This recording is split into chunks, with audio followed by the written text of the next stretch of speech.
Hello, welcome to Your Money, the show that helps you make it, manage it, and spend it. I'm Ali Velsh. Later, we're going to hear firsthand from the CEO of Nextel Partners about how the push for corporate reform has affected his business. But first, let's talk about the law itself. In the 2 years since Sarbanes-Oxley was signed into law, several executives have been brought to trial. Some have even gone to prison. But you may be hard-pressed to find any two people from Washington to Wall Street who agree that the bill really helps investors. Joining us to discuss the merits of the law from Washington, Jack Berkman, a corporate attorney at J.M. Berkman and Associates, and with me in New York is securities litigation attorney John Lawrence Allen. Welcome to both of you gentlemen. I want to remind our viewers, you guys are friends of our show because you're both very smart about this kind of thing, and you've been with us on several occasions over the last few years where we've had a chance to talk about these issues. Now, in this particular case, I'll remind our viewers, Jack, you in addition to your legal practice, you do some lobbying, which is part of it. Yes, indeed. You mainly represent the evil empire? Kidding. I lost you there. I didn't hear you. What kind of interests do you represent? I mean, you kind of represent people. Oh, I represent a variety. I used to be a House Banking Committee aide, and I was a counsel to a guy named Rick Lazio from New York. We did all the financial reform legislation in the 1990s. I have represented over the years banks, insurance companies, securities firms, dating back all the way to the mid-90s. All right, very good. And with me here, John Lawrence Allen, securities litigation attorney, often representing plaintiffs in securities cases. Basically, the investors who are watching your show and the investors around the United States who have, in some cases, been defrauded as a result of corporate wrongdoing. All right, so just to set it up, this is where these guys come from on these things. Jack, let me start with you. I'm going to just read back that story that I just read to our viewers about Kenneth Rice, the head of, formerly the head of Enron Broadband, agreeing to pay more than $14 million to settle civil fraud charges. I wouldn't give somebody $14 to settle something that I didn't do wrong, but he settled without admitting or denying any wrongdoing and agreed to be barred from ever being an executive of a public company. Could have faced up to 10 years in jail, not on the basis of SEC charges, because the SEC doesn't have that authority. Never did. Well, he should have gone to jail. Look, you talk about Sarbanes-Oxley. Sarbanes-Oxley is not going to prevent any crime. If Sarbanes-Oxley had been in effect prior to Enron, would Enron have happened? Of course it would. All you're doing is laying more and more paperwork costs. You're slowing down efficient business. You're making things more costly for investors. The main problem with all of this, I mean, Luis Schiavone, a good setup piece, but I think the main problem with this is it's preventing a lot of good companies from going public. I have talked to 3 heads of small companies, tech companies, who want to go public, who have the resources, who are legitimate candidates for it, but are afraid because of this Sarbanes-Oxley law that imposes, the CEOs are afraid to sign this stuff. See, the problem, Ollie, is that the crooks are always going to do what they're going to do. When you're talking about Enron, when you're talking about Adelphia, Sarbanes-Oxley will never prevent that.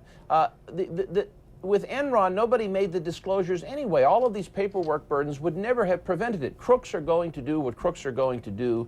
The bottom line on something like Sarbanes-Oxley, I really see very little benefit in it. I mean, Mike Oxley's a good guy. Paul Sarbanes is a good guy, but they were well-intentioned, but this is really quite silly. Jack, the problem is that at the time Sarbanes-Oxley was initiated, we had a very, very, very poor investor confidence. The markets were melting down. The government had to do something to show that it was going to shore up the problems in being truthful and reporting honestly to the American public and to the investors, not only in the United States, but throughout the world. I beg to differ with you. If you have CEOs of private companies that want to go public and want to tap the equity markets for capital to bring better markets or better products to market, they shouldn't be afraid of complying with Sarbanes-Oxley. What Sarbanes-Oxley does, it imposes on CEOs who, previous to this, let's go back a step. Don't forget that in 1986 we passed the Securities Litigation Reform Act. And what did that do? That gave CEOs a safe harbor to make any kind of statement they wanted. And unless you could show fraudulent intent, you couldn't prosecute a CEO for making all kinds of wild statements and pumping up numbers. And one of the things that Sarbanes-Oxley did, just so our viewers know what we're talking about, is that it had a provision that said that the CEO has to sign the financial statements and thereby attest to the fact that they're attesting to the fact that it's really what they're Precisely, signing. and that's exactly the point. Previous to this, CEOs could say, you know, I'm up at the top, I didn't really deal with that, I didn't know. You had to show specific intent. Now, CEOs are going to be careful about what they say. Why is that important? That's important because the public should be able to rely on the truthfulness of what a CEO says. He shouldn't be able to hide behind the '86 legislation, which was passed by the Republican side, pushing to keep investors from being able to go after CEOs who were doing this Let wrongdoing. me ask you this, John. What percentage of things, let me ask you this, if you're talking about Enron or Adelphia or any of these scandals we've talked about in the last 2 or 3 years of these debates, what percentage of them would have been prevented or limited by something like Sarbanes-Oxley? If you look at Enron, what ultimately caught Enron? Not the SEC, not the IRS, not any state regulators. whistleblower. The market caught Enron. And Ultimately, it was the market that caught Enron. Actually, it was a whistleblower that caught Enron. A lady in the accountancy department that said, I think there's something wrong here, and went to the SEC and the regulators. I'm sorry. And there's a provision we're going to talk about in a little while about Sarbanes-Oxley that does actually require that employees are able to whistleblow to the auditor. What is Jack, what John was asking about a minute ago, what's the intangible value of the trust that investors might have renewed in the market because of Sarbanes-Oxley? In other words, let's say you're right. Let's say there's nothing specific that you say in this legislation would have prevented an Enron, but maybe people think the system's bad. The value is not inconsequential. Sure, there are benefits to the law. My argument is that they're just vastly, vastly outweighed by the negatives. But I think, John, if you listen to what John said, he started out by saying Congress had to show that it was doing something. It shouldn't be about showing. It shouldn't be about image. It should be about doing things that will prevent crime and doing things that will work. You will remember a few weeks back. It's not about politics. You will remember a few weeks back when Ken Lay was indicted, and Deputy Attorney General James Comey had a press conference. Right. Well, it's a big case. You can expect him to. And then he handed over to Robert Mueller of the FBI. I mean, the director of the FBI at a press conference about the arrest of Ken Lay does seem to. I mean, the government does seem to be talking tough about it. And the difference is the government's talking tough but doing very little. And I think in one way we can talk about Sarbanes-Oxley and what it imposes on CEOs as far as truthfulness, as far as what they should be able to allow the public to rely upon. But the real issue is, and I think Jack is saying this in another way, you can't legislate morality, you can't legislate ethics. If someone is going to undertake either a criminal fraud or a civil fraud, they're not going to do it because they think they're going to get caught. They're going to do it because they think they're going to get away with it. And well, you can do it. You can do it. You just have to do it the right way, and the way you do it is with tough jail terms. Well, you don't do it with paperwork requirements. Okay, you do it with tough jail terms. That's you guys have got it. Our viewers have a taste of it. You guys are, in fact, going to be back with us to do a lot more, and I want to give you both and our viewers some more food for thought, because we're going to introduce a couple other guests who are going to talk about some specifics in this bill and how it's affected them and their bottom line. So we'll come back to Jack Berkman. He's an attorney with J.M. Berkman and Associates in Washington, and John Lawrence Allen, a securities litigation attorney with me. Coming up next, how has it changed this bill? How has it changed corporate American culture? We'll have that conversation when we come back.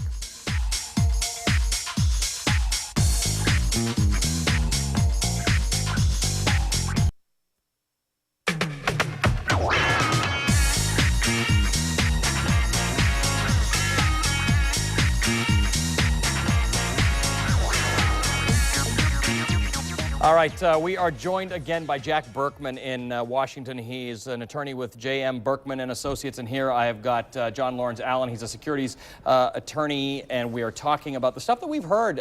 Guys, Jack, I was just saying to John as he sat down here in the studio, it's intuitive that 2 years after this thing happens, the very companies who, and the very people like those who we just spoke to, honest, running their companies properly, it's kind of like being in the 15th year of 15-year term insurance, right? You paid for it for 15 years, you didn't use it, and it seems kind of like a waste of money. Oh, I agree, Ollie. It's been a great discussion. I think both sides have been highlighted. It's just hearing some of the earlier guests sitting here.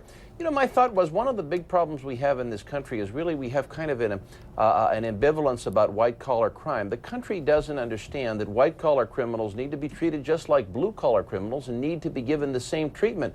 One of the reasons I think culturally, politically, we feel we need things like Sarbanes-Oxley is because we don't have the stomach as a society to want to go after white-collar criminals. You know, there's just, and if I had to predict what Ken Lay would get, I bet Ken Lay at the end of the day will end up with something like 3 years if he's not acquitted. And that's a shame. That's a terrible shame. But I really go back very fundamentally. You can eliminate, yes, there are some benefits to Sarbanes-Oxley. I think it's very clear there are many more disadvantages to it.